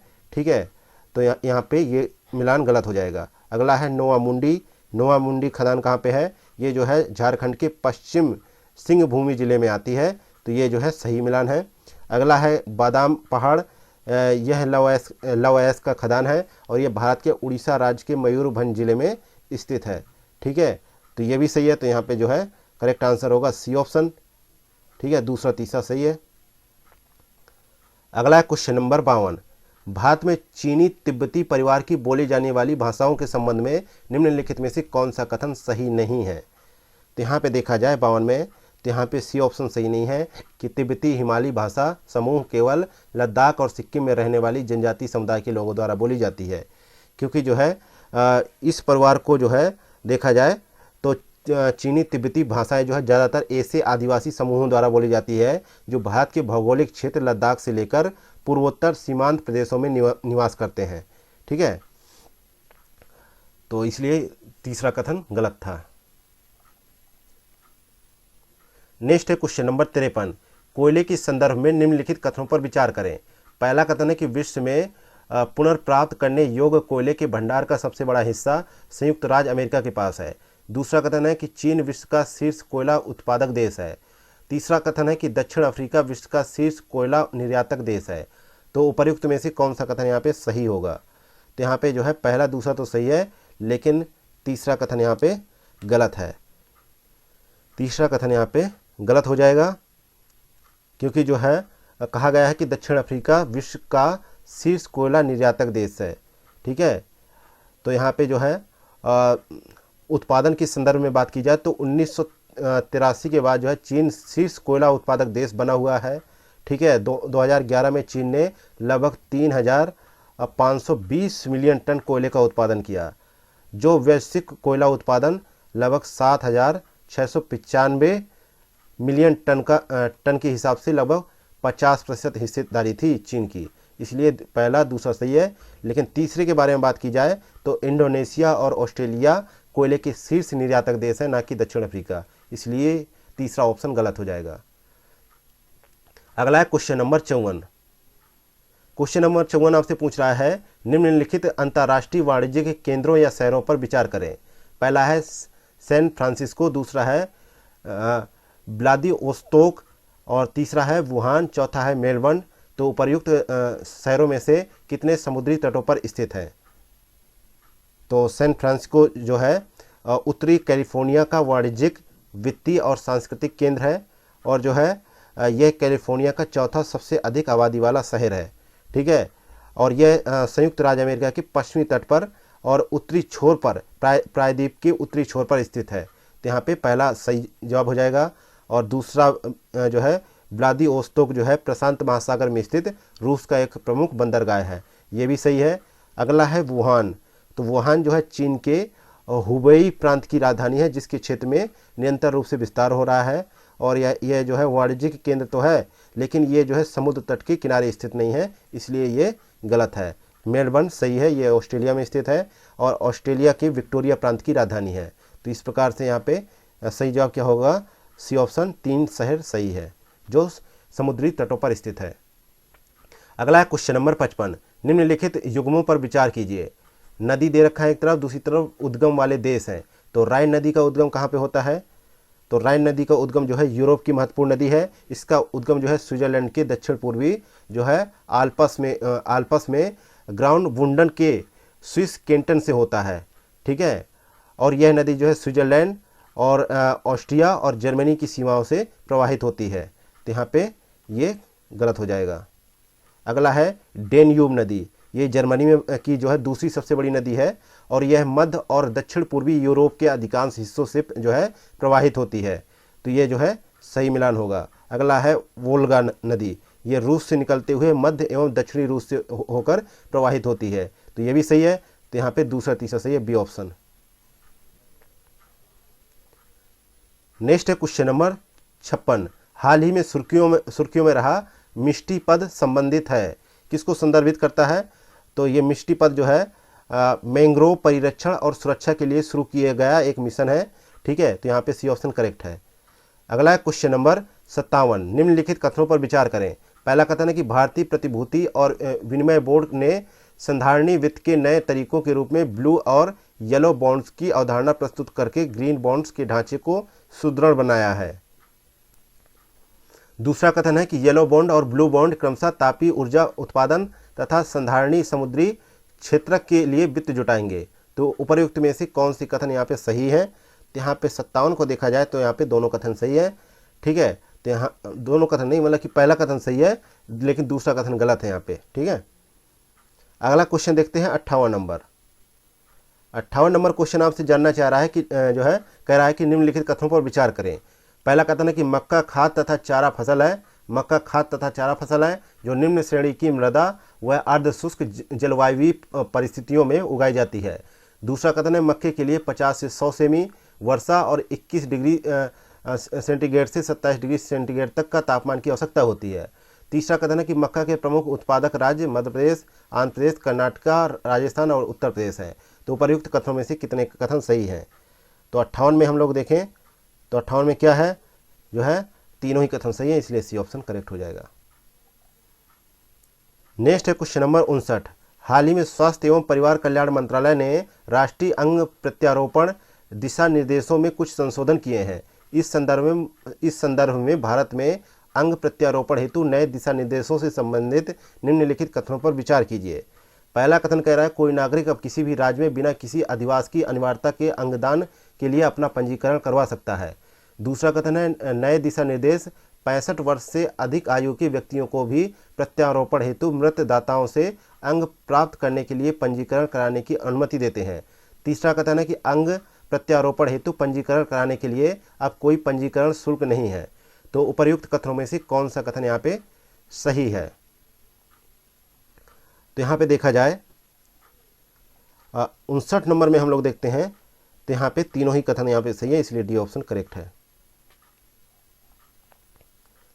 नेक्स्ट है क्वेश्चन नंबर 60। हाल ही में नेशनल स्टॉक एक्सचेंज की एक सहयोगी कंपनी NSE इंडिसीज लिमिटेड ने देश का पहला म्यूनिसिपल बॉन्ड इंडेक्स प्रस्तुत किया है। इस संदर्भ में नए Nifty India municipal bond index के संबंध में निम्नलिखित कथनों पर विचार करें। पहला कथन है यह भारत में नगर निगमों द्वारा जारी म्यूनिसिपल बॉन्ड के प्रदर्शन को ट्रैक करेगा। दूसरा कथन है इस इंडेक्स की समीक्षा तिमाही स्तर पर की जाएगी। तो उपर्युक्त कथनों में से कौन सा कथन यहाँ पे सही होगा? तो 60 में हम देखते हैं तो यहाँ पे दोनों कथन सही है, तो सी ऑप्शन करेक्ट आंसर हो जाएगा। आगे देखते हैं क्वेश्चन नंबर 61। जनसंख्या पिरामिड के निम्नलिखित में से कौन से चर प्रदर्शित होते हैं? पहला जन्म दर, दूसरा है लिंग संकेतक, तीसरा है मृत्यु संख्या, चौथा है आयु के अनुसार समूह। तो नीचे दिए गए कूट का प्रयोग कर सही उत्तर का चुनाव करें। तो यहाँ पे देखा जाए तो दूसरा और चौथा जो है जनसंख्या पिरामिड में जो है अपना जो है चर प्रदर्शित करते हैं, चर प्रदर्शित करते हैं। तो यहाँ पे देखा जाए तो बी ऑप्शन यहाँ पे करेक्ट आंसर हो जाएगा।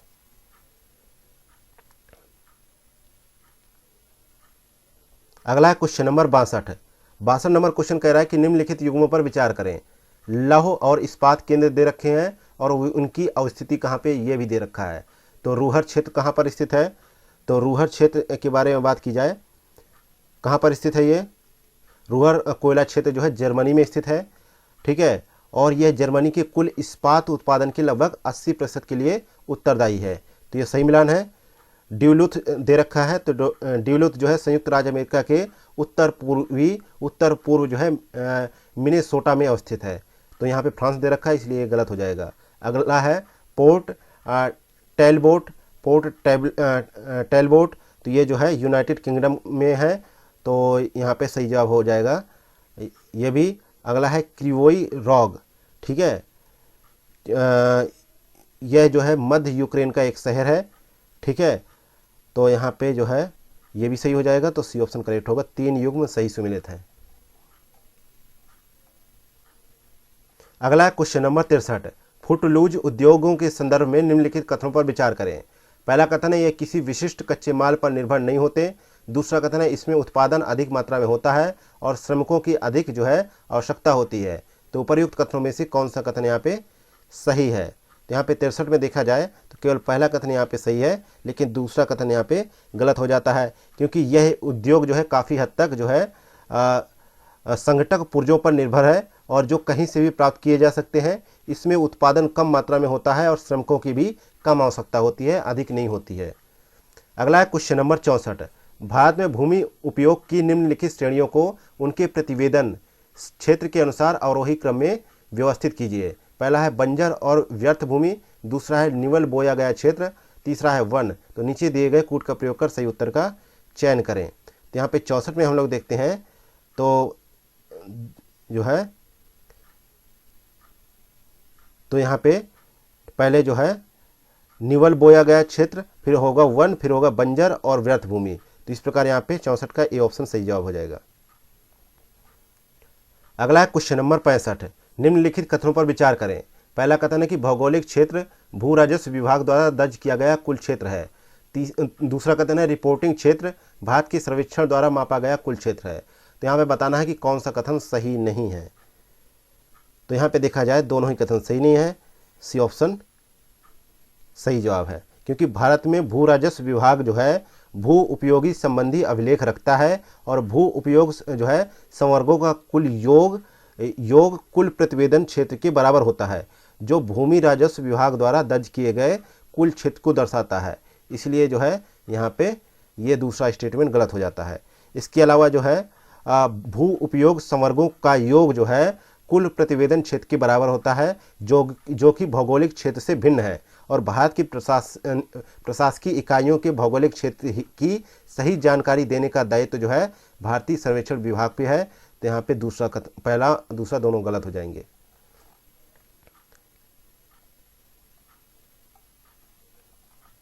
नेक्स्ट है क्वेश्चन नंबर 66 वृद्धि और विकास की अवधारणा के संदर्भ में निम्नलिखित कथनों पर विचार करें।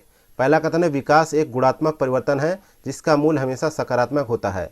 दूसरा कथन है वृद्धि मूल निरपेक्ष है और जो है परिवर्तन धनात्मक या ऋणात्मक हो सकता है। तीसरा कथन है कि जनसंख्या वृद्धि हमेशा विकास को जन्म नहीं देती है।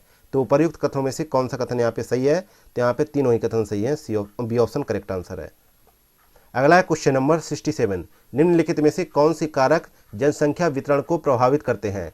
पहला भू आकृतियाँ, दूसरा जलवायु, तीसरा जल की उपलब्धता, चौथा खनिज वितरण, पांचवा नगरीकरण। तो नीचे दिए गए कूट का प्रयोग कर सही उत्तर का चयन करें। तो यहाँ पे 67 का सही जवाब होगा डी ऑप्शन। ये पांचों कारक जो है जनसंख्या वितरण को प्रभावित करते हैं। नेक्स्ट है क्वेश्चन नंबर 68 बस्तियों के आकार के संदर्भ में निम्नलिखित कथनों पर विचार करें। पहला कथन है ग्रामीण अधिवासियों के आयताकार प्रतिरूप समतल क्षेत्रों अथवा चौड़ी जो है अंतरा पर्वतीय घाटियों में पाया जाता है। दूसरा कथन है टी आकार की बस्तियां सड़कों के तिराहे पर विकसित होती हैं। तीसरा कथन है कि क्रॉस आकार की बस्तियां चौराहों पर प्रारंभ होती हैं जहां चौराहे से चारों दिशाओं में बसाव आरंभ हो जाता है।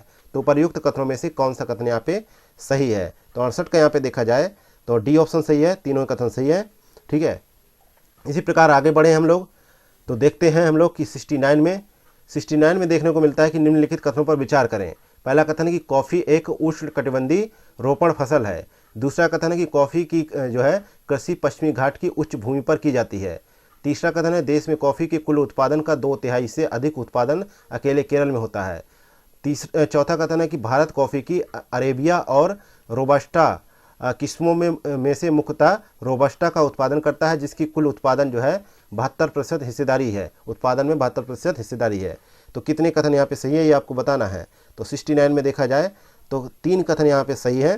ठीक है, 3 कथन यहाँ पे सही है। क्यों? पहला सही है, ठीक है, दूसरा सही है, तीसरा यहाँ पे सही नहीं है क्योंकि जो है यहाँ पे देखा जाए तो देश के समस्त कॉफ़ी उत्पादन का 2/3 भाग अकेले कर्नाटक राज्य से आता है और केरल जो है कॉफ़ी का दूसरा सबसे बड़ा उत्पादक है लेकिन कर्नाटक की तुलना में बहुत पीछे है। यहाँ कुल उत्पादन का लगभग 23% भाग उत्पादित किया जाता है। तो यहाँ पे तीसरा गलत हो जाएगा, ठीक है, लेकिन चौथा भी सही होगा। तो यहाँ पे सी ऑप्शन करेक्ट हो जाएगा। अगला क्वेश्चन नंबर 70, उपनगरीकरण के संदर्भ में निम्नलिखित कथनों पर विचार करें। पहला कथन है यह एक नवीन प्रवृत्ति है जिसमें मनुष्य शहर के घने बसे क्षेत्रों से हटकर शहर के बाहर स्वच्छ एवं खुले क्षेत्रों में जा रहे हैं। ठीक है, दूसरा कथन है यह सामान्य तौर पर छोटे शहरों के आसपास विकसित होता है। तो उपर्युक्त कथनों में से कौन सा कथन यहाँ पे सही है? तो यहाँ पे केवल पहला कथन सही है लेकिन दूसरा कथन यहाँ पे गलत है। दूसरा कथन इसलिए गलत है क्योंकि बड़े शहरों के समीप ऐसे महत्वपूर्ण उपनगर विकसित हो जाते हैं जहां से प्रतिदिन हजारों व्यक्ति अपने घरों से कार्यस्थलों पर आते जाते हैं, इसलिए यहाँ पे दूसरा स्टेटमेंट गलत हो जाता है, पहला सही है। अगला है क्वेश्चन नंबर 71, अंतर्देशीय जलमार्गों के संदर्भ में निम्नलिखित कथनों पर विचार करें। पहला कथन है कि राइन जलमार्ग स्विट्जरलैंड और जर्मनी के औद्योगिक क्षेत्रों को उत्तरी अटलांटिक समुद्री मार्ग से जोड़ता है। दूसरा कथन है कि मिसिसिपी ओहियो जलमार्ग संयुक्त राज्य अमेरिका के आंतरिक भागों को मैक्सिको की खाड़ी से जोड़ता है। तो यहाँ पे कौन सा कथन सही नहीं है ये आपको बताना है। तो 71 में देखा जाए तो जो है सही नहीं है। तो यहाँ पे ना तो पहला ना तो दूसरा, ठीक है, क्योंकि जो है पहला कथन सही है, दूसरा भी सही है, लेकिन पूछा है कि कौन सा सही नहीं है। ठीक है, तो सही तो दोनों है, तो डी ऑप्शन करेक्ट हो जाएगा। नेक्स्ट है क्वेश्चन नंबर 72, इस्पात क्षेत्र के संदर्भ में निम्नलिखित कथनों पर विचार करें। पहला कथन है भारत कच्चे इस्पात का विश्व का दूसरा सबसे बड़ा उत्पादक देश है। दूसरा कथन है steel authority of India limited Bharat में इस्पात बनाने वाली सबसे बड़ी कंपनी है। तीसरा कथन है भारत के पास अभी तक एक जो है समर्पित राष्ट्रीय इस्पात नीति नहीं है। तो उपरोक्त में से कौन से कथन यहाँ पे सही है? तो यहाँ पे देखा जाए तो केवल जो है पहला दूसरा सही है, तीसरा स्टेटमेंट इसलिए गलत है क्योंकि भारत के पास जो है राष्ट्रीय इस्पात नीति 2017 ऑलरेडी है। ठीक है, इसलिए यहाँ पे तीसरा स्टेटमेंट गलत हो जाएगा। अगला देखते हैं क्वेश्चन नंबर 73, इन बस्तियों में मकान दूर दूर होते हैं तथा प्रायः खेतों के द्वारा एक दूसरे से अलग होते हैं। एक सांस्कृतिक आकृति जैसे पूजा स्थल अथवा बाजार बस्तियों को एक साथ बांधता है। उपर्युक्त परिच्छेद में निम्नलिखित में से किस बस्ती का उल्लेख किया गया है? तो यहाँ पे प्रकीर्ण बस्ती का उल्लेख किया गया है, ये ऑप्शन करेक्ट आंसर है। अगला है क्वेश्चन नंबर 74, निम्नलिखित में से किस राज्य में परमाणु ऊर्जा संयंत्र नहीं है? तो यहाँ पे देखा जाए तो कहाँ पर नहीं है? यहाँ पे उड़ीसा में नहीं है, बाकी सब जगह है। महाराष्ट्र में है, रावत भाटा संयंत्र है और तारापुर संयंत्र जो है महाराष्ट्र में है और कलपक्कम जो है तमिलनाडु में है, तो यहाँ पे भी है।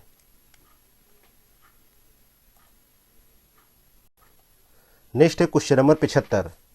क्वेश्चन नंबर 75 है भारत में भूमि के उपयोग संबंधी मानदंड के संदर्भ में निम्नलिखित कथनों पर विचार करें। पहला कथन कह रहा है कि वर्तमान प्रति भूमि वे क्षेत्र हैं जो एक कृषि वर्ष से अधिक लेकिन 5 कृषि वर्षों में से कम समय के लिए कृषि रहित रहते हैं। दूसरा कथन है यदि भूमि को 5 वर्षों से अधिक समय के लिए अनुपजाऊ छोड़ दिया जाता है तो इसे बंजर व व्यर्थ भूमि के रूप में वर्गीकृत किया जाता है। तीसरा कथन है कि कृषि योग्य बंजर भूमि को उपलब्ध तकनीक के द्वारा कृषि योग्य बनाया जा सकता है। ठीक है, तो यहाँ पे 75 में देखते हैं तो केवल यहाँ पे तीसरा कथन सही है और यहाँ पे पहला दूसरा यहाँ पे गलत है। ठीक है, आगे बढ़ते हैं तो देखते हैं क्वेश्चन नंबर 76 नंबर क्वेश्चन है निम्नलिखित में से कौन से जनसंख्या परिवर्तन के घटक हैं? जन्म, मृत्यु, रुग्णता, प्रवास। तो नीचे दिए गए कूट का प्रयोग कर सही उत्तर का चयन करें। तो यहाँ पे पहला दूसरा और चौथा तो सही है, लेकिन रुग्णता जो है जनसंख्या परिवर्तन का घटक नहीं है, तो यहाँ पे ये ऑप्शन करेक्ट है। अगला है क्वेश्चन नंबर 77 निम्नलिखित में से कौन से क्रियाकलाप जो है मुख्यतः चतुर्थ सेक्टर से संबंधित है?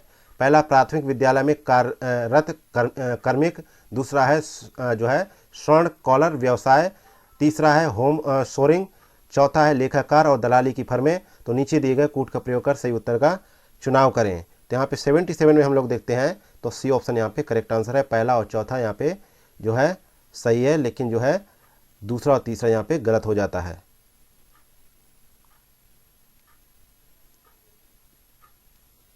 नेक्स्ट देखते हैं क्वेश्चन नंबर 78 नंबर क्वेश्चन है निम्नलिखित राज्यों में से किसमें शहरी जनसंख्या का प्रतिशत जनगणना 2011 में सबसे कम है? तो यहाँ पे देखा जाए कौन सा है? गुजरात में कितनी है? 42.58%। मिजोरम में कितनी है? 51.51%। महाराष्ट्र में कितनी है? 45.23%। गोवा में कितनी है? 62.17%। आगे देखते हैं क्वेश्चन नंबर 79 मानव विकास रिपोर्ट और मानव विकास सूचकांक के संदर्भ में निम्नलिखित कथनों में से कौन सी कथन सही है? पहला कथन है कि मानव विकास रिपोर्ट प्रतिवर्ष संयुक्त राष्ट्र विकास कार्यक्रम द्वारा प्रकाशित किया जाता है। दूसरा कथन है कि HDI को 1990 में अर्थशास्त्री जॉन नास द्वारा तैयार किया गया। तीसरा कथन है कि अत्यधिक उच्च HDI वाले देशों में से 0.6 से अधिक का स्कोर प्राप्त करने वाले सभी देश शामिल होते हैं। तो यहाँ पे देखा जाए तो यहाँ पे कहा गया है कि उच्च मानव विकास सूचकांक में 0.8 से अधिक स्कोर करने वाले सभी देश शामिल होते हैं, इसलिए ये स्टेटमेंट गलत है। और HDI को 1990 में जो है तैयार किया गया और इस समय जो है डॉक्टर महबूल उल हक जो एक मतलब कि अर्थशास्त्री थे, ठीक है, इनके द्वारा मानव विकास की व्याख्या की गई और इन्होंने ही इसको तैयार किया था। तो यहाँ पे दूसरा स्टेटमेंट भी गलत है। तो यहाँ पे सही जवाब क्या होगा? A option. अगला है क्वेश्चन नंबर 80 जनांकिकी संक्रमण के सिद्धांत के निम्नलिखित में से किस चरण में समानता, प्रजनन क्षमता और मृत्यु दर दोनों उच्च होती हैं? तो यहाँ पे देखा जाए तो 80 का सही जवाब है डी ऑप्शन, उच्च उतार चढ़ाव के चरण। डी ऑप्शन यहाँ पे करेक्ट आंसर है। नेक्स्ट है क्वेश्चन नंबर 81 निम्नलिखित युग्मों पर विचार करें। पहला है स्टील केंद्र दे रखा है और देश दे रखा है। तो दोनेत्स्क दे रखा है स्टील केंद्र। तो ये स्टील केंद्र जो है कहाँ पर है? यूक्रेन में। ठीक है, ये सही है। पिट्सबर्ग कहाँ पे है? पिट्सबर्ग जो है संयुक्त राज्य अमेरिका में एक लौह अयस्क है। रूस दे रखा है, ये गलत है। अगला है तिएनस्तिन, ये जो है चीन में है, तो ये भी सही है। तो यहाँ पे सही जवाब होगा बी ऑप्शन। अगला देखते हैं क्वेश्चन नंबर 82 नंबर क्वेश्चन पूछ रहा है कि यूरोप में स्थित निम्नलिखित राजधानी शहरों को पश्चिम से पूर्व की ओर व्यवस्थित कीजिए। तो यहाँ पे देखा जाए तो पहले जो है लिस्बन जो है पुर्तगाल की राजधानी है, ये पहला हो जाएगा। फिर होगा मैड्रिड, ये स्पेन की राजधानी है, दूसरा हो जाएगा। फिर होगा ब्रुसेल्स होगा, ये जो है ब्रुसेल्स जो है बेल्जियम की राजधानी है। फिर होगा वियना, ये ऑस्ट्रिया की राजधानी है। इस प्रकार यहाँ पे डी ऑप्शन करेक्ट आंसर हो जाएगा।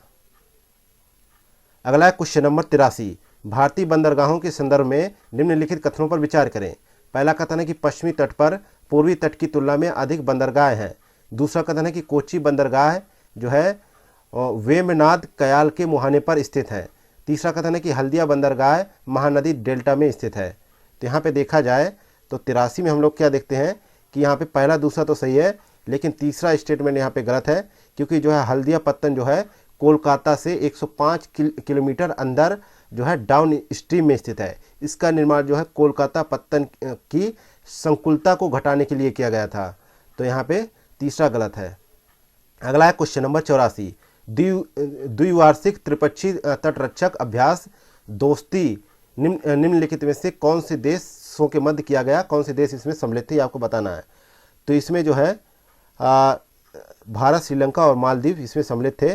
डी ऑप्शन यहाँ पे करेक्ट आंसर है। इसका उद्देश्य यह था कि आपस में मित्रता को अधिक मजबूत करना और आपसी परिचालन क्षमता को बढ़ावा देना। अगला है क्वेश्चन नंबर 85, टुंड्रा वनस्पति के संदर्भ में निम्नलिखित कथनों पर विचार करें। पहला कथन है कि टुंड्रा क्षेत्र में सूर्य तप की कमी के कारण जो है स्तनधारियों की स्थायी अनुपस्थिति पाई जाती है। दूसरा कथन है कि वनस्पति के संदर्भ में यहाँ मॉस, लाइकेन और काई पाई जाती है। तो उपरोक्त में से कौन सा कथन यहाँ पे सही है। तो 85 में हम लोग देखते हैं केवल दूसरा कथन यहाँ पे सही है, पहला कथन यहाँ पे गलत हो जाता है। पहला कथन यहाँ पे गलत हो जाता है। ठीक है, आगे देखते हैं क्वेश्चन नंबर 86, भारत में रेलवे नेटवर्क के संदर्भ में निम्नलिखित कथनों पर विचार करें। पहला कथन है कि भारत में ब्रॉड गेज पटरियों की तुलना में मीटर गेज पटरियां अधिक हैं। दूसरा कथन है कि नैरो गेज लाइनें सामान्यतः पहाड़ी इलाकों तक ही सीमित है। तो उपर्युक्त में से कौन सा कथन यहाँ पे सही है। तो यहाँ पे देखा जाए तो भारतीय रेलवे ने मीटर गेज और नैरो गेज को जो है ब्रॉड गेज में बदलने के लिए 1992 से एक व्यापक कार्यक्रम शुरू किया, और इसके तहत देखा जाए तो रेलवे के गेज को दो पटरियों के आंतरिक निकायों किनारों के बीच एक स्पष्ट न्यूनतम लंबवत दूरी के रूप में परिभाषित किया जाता है, और इनको 3 श्रेणियों में बांटा गया है। पहला देखते हैं ब्रॉड गेज। तो ब्रॉड गेज में जो है रेल पटरियों के बीच की दूरी लगभग 1.676 मीटर होती है, और ब्रॉड गेज लाइन की कुल लंबाई जो है 86,526 किलोमीटर थी।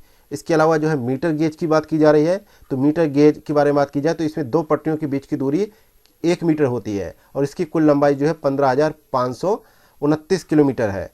और इसके अलावा छोटी लाइन है, इनमें जो है दो पटरियों के बीच की दूरी जो है 0.762 मीटर या 0.610 मीटर होती है, और इसकी कुल लंबाई भी 15,529 किलोमीटर है।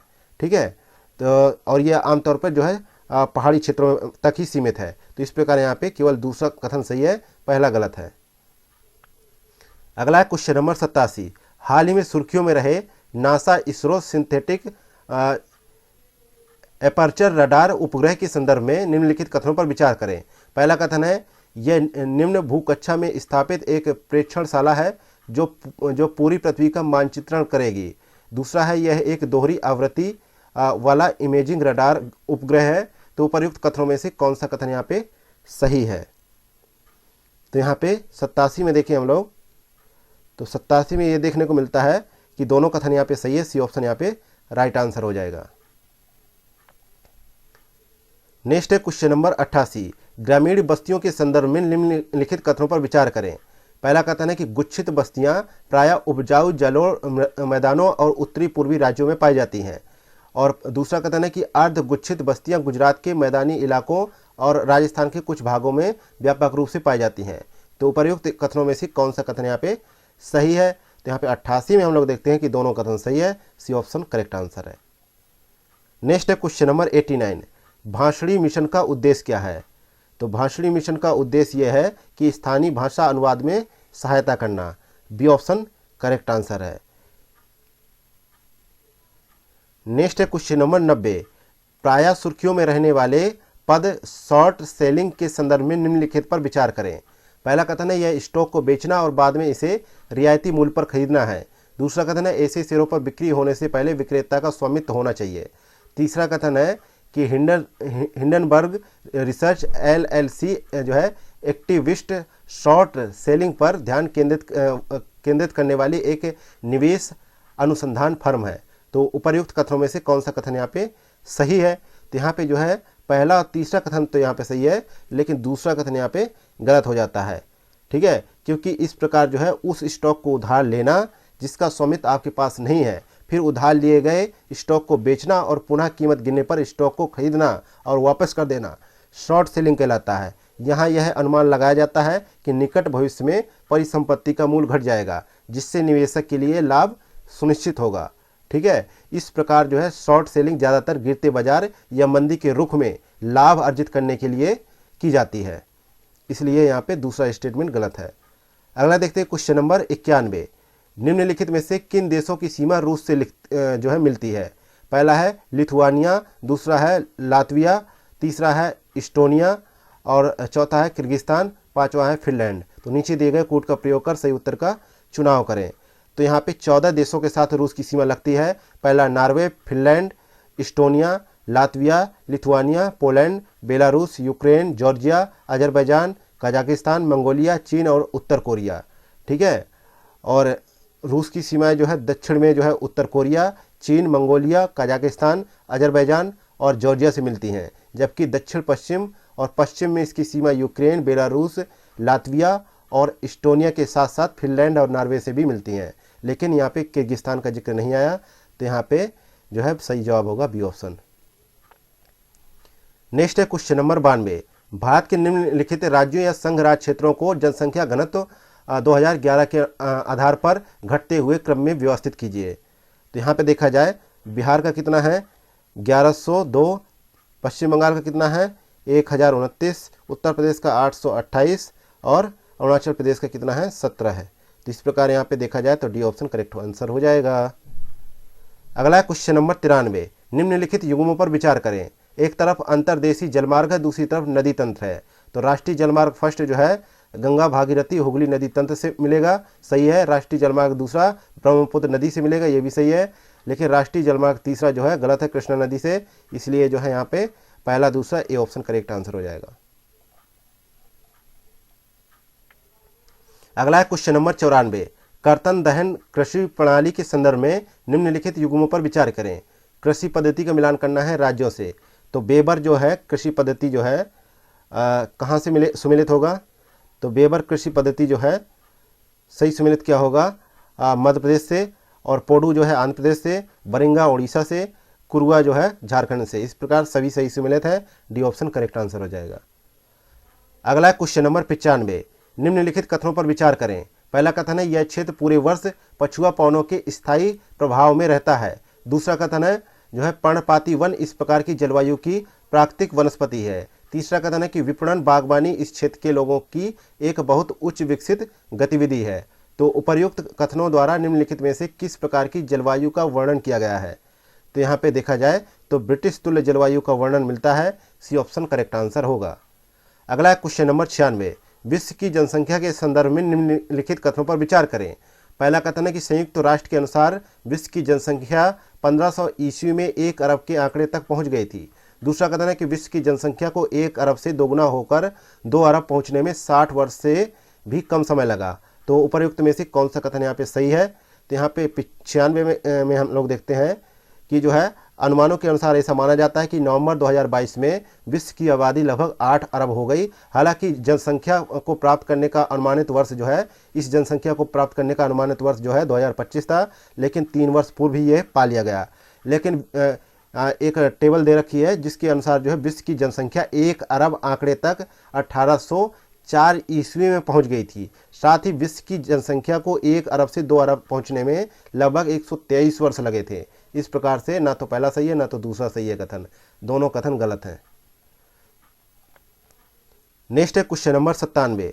भरमौर में गद्दी जनजाति समुदाय का आवास है। इस समुदाय की अपनी एक अलग पहचान है क्योंकि गद्दी लोग जो है ऋतु प्रवास करते हैं और गद्दीयाली भाषा में बात करते हैं। तो गद्दी जनजाति निम्नलिखित में से किस राज्य में पाई जाती है?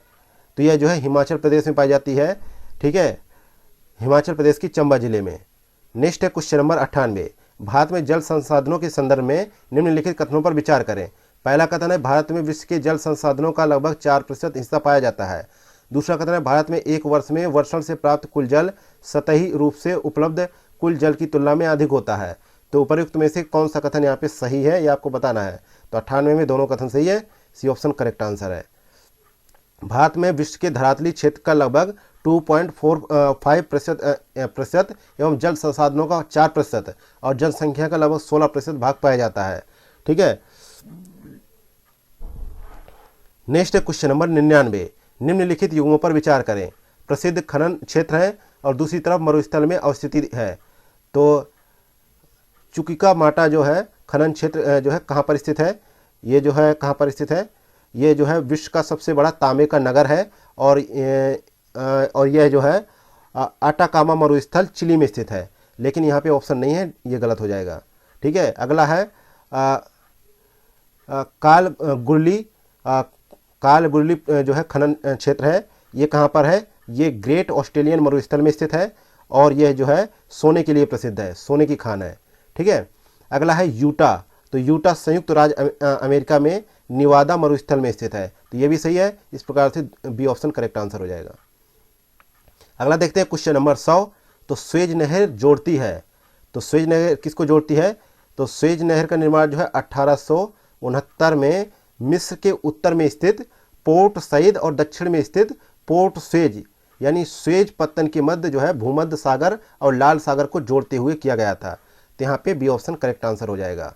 ठीक है, यह नहर जो है यूरोप को हिंद महासागर में एक नवीन प्रवेश मार्ग प्रदान करती है तथा लिवरपूल एवं कोलंबो के बीच जो है प्रत्यक्ष समुद्री मार्ग की दूरी को केप ऑफ गुड होप मार्ग यानी जो है उत्तमाशा अंतरीप मार्ग की तुलना में कम करती है।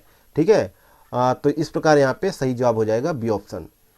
इसी के साथ ही विजन आईएएस संस्थान द्वारा संचालित यूपीएससी के टेस्ट क्रमांक नंबर 4 यहीं पे समाप्त होता है। मिलते हैं नेक्स्ट वीडियो में। Thank you for watching examophobia YouTube channel.